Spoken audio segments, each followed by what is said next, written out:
Peace. This is a meat and potato sorcery production starring myself, the Warrior Alchemist, and today's topic for the occult family is the danger of expectations. One of the traps that many of us fall into, albeit it's really not a fault of our own, is having expectations when you're dealing with magic and with spirits. This is very dangerous because it will demoralize you quickly and you really will question a lot of things that you held dear. But that's a good thing, honestly. But it is dangerous because the human psyche is fragile. That's why when I read a lot of books, I only really, I would say, believe maybe 65 to 70%, because many of these books, you have to understand, there's also going to be an element of prejudice coming from the author that wrote said book. So that's why I really try to hold on to that. I'm open. So I go with my gnosis, and then I also deal with spirits like demons and angels, and basically just do like a fact check. This is what I do. And I remember the movie Constantine with Keanu Reeves. He was trying to explain to Chaz, don't believe everything that's in those books. And Mentor can say this. I remember when I started dealing with Asov years ago. Now, if you read the Key of Solomon and the Lesser Key of Solomon, Asov is referenced as a male. But when Asov came to me telepathically and as well as visually, Asov was like, I'm not a man. I'm a goddess. I'm female.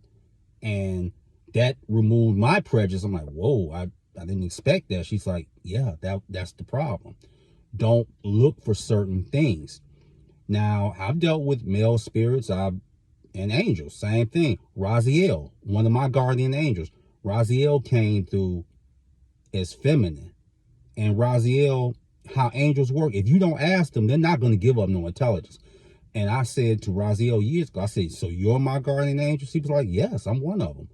And I said, you're feminine? I said, why didn't you tell me? She said, because you didn't ask me. And she just started laughing. So you can't always expect certain things. And this is the one thing that really gets underneath my skin, is when all these people, they go through the exercise of presentism. In other words, the way things are now, they were like that centuries ago. No, that is not true. Race didn't become a social construct until the 15th century.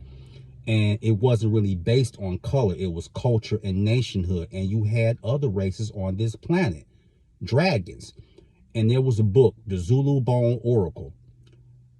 When certain races came here from other planets, this was in the book, their enemies followed. So certain races that weren't native to this planet, when they came here, their enemies came in hot pursuit. And you got to always keep this in mind.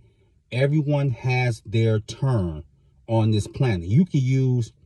I'll use music as an analogy. In the 60s, Motown in Detroit was the gold standard, and everyone else had to follow behind. In hip-hop, the East was the standard. In New York, that was the standard when it came to hip-hop. Everyone had to follow, but then the West Coast, they had their turn. And then the South, they eventually got their turn. I lived through the Master P and No Limit era. Trust me, I know. So everyone, you can't have certain expectations, because then you're going to become dogmatic in your outlook. So that's the dangers of having them.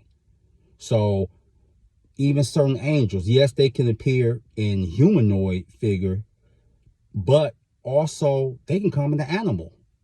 Michael has a lion aspect with wings. And any angel will tell you this. If we really showed you our true form, you couldn't handle it. And that is true. And one thing that a lot of sorcerers and witches, please stop doing this. Stop asking an angel or a demon, are you going to die soon? They're not going to answer you. Demons already are tricky enough. They'll just say, that trip you were thinking about taking to Las Vegas, you may want to jump on that. But they're not going to tell you, especially, February the 12th, 2026. Yep, you're out of here. No, stop doing that. They're not. Angels or demons are not going to tell you. That's your contract. And even if they know, that they're not obliged to disclose that type of magical information to you. So don't get caught up in expectations, because they're going to supersede what you've read or what you've been indoctrinated with. So with that, that is your meat and potato sorcery for the day. I'm the Water Alchemist. Be water, my friends. Peace.